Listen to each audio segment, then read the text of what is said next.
What's going on, guys? Thank you so much for tuning in to LateTubes. Today's video, we're going to be talking about 3 teams that I think are dark horses to make the NBA Finals. Not win it, but potentially make the NBA Finals.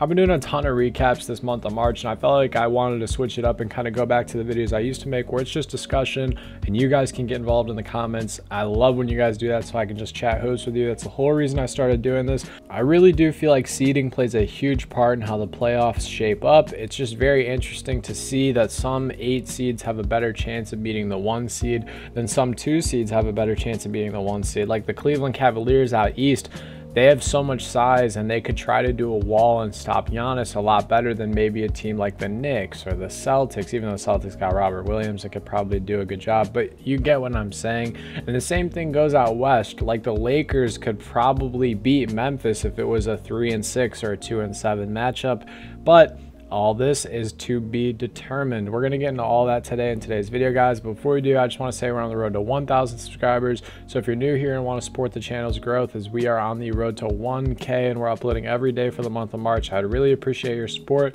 Without further ado, let's get straight into this, talking about the first and probably the most obvious dark horse, the Los Angeles Lakers. The Lakers are 7-3 in their last 10 games and surging without LeBron James. They were the 9 seed last night, and they did unfortunately lose a 4-point game to the New York Knicks, which puts them back at the 11 seed. It's just absolutely remarkable that the 9 through 12 seed in the Western Conference is all tied up.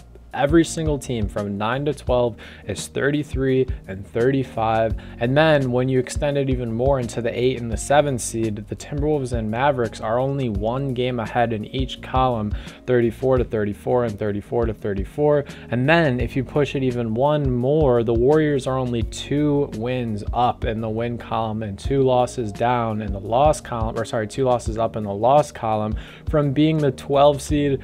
This is absolutely remarkable, the parity in today's NBA, and you could argue that it's not parity if these teams are mid, but I digress. You look at a team like the Timberwolves that are 34 and 34, but they have the 3rd best record in the Western Conference against teams that are over 500. Just interesting stats like that can help us determine playoff projection, but this is about the Lakers. Going back to what I said in the beginning, I feel like if the bracket breaks up right, and maybe the Lakers face up against the Grizzlies in the first round, and then in the second round they maybe get the Kings or the Warriors or a team like that, they have a solid chance of actually making the finals. And I know that sounds kind of crazy, but this team has looked night and day different since the trade deadline. Everyone looks a little bit more happy. The morale is better. D'Angelo Russell has proven in a couple games that he has the offensive power to kind of be that 3rd option on the Lakers when LeBron comes back. Jared Vanderbilt has looked like a stud on the defensive side of the ball and the offense and defensive glass. Malik Beasley has not been everything you wished he would, but he can still show potential of scoring 10 to 15 points and possibly being the 8th or the 7th man in a playoff roster.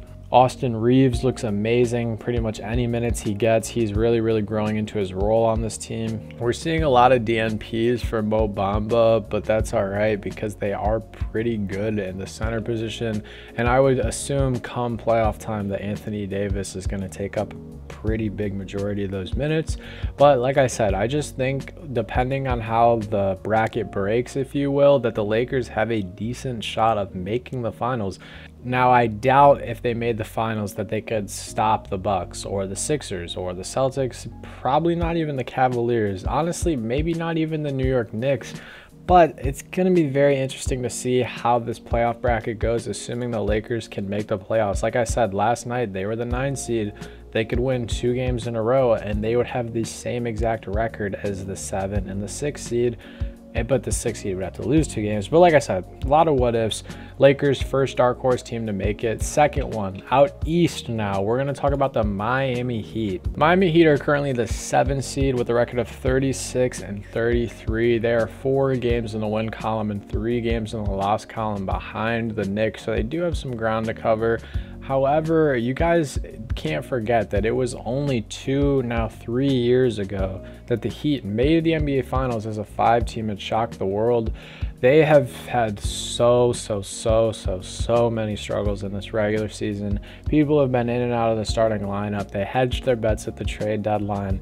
But at the end of the day, this team was one shot away from making the NBA Finals against the Boston Celtics last year, guys, and that's something that can't be dismissed.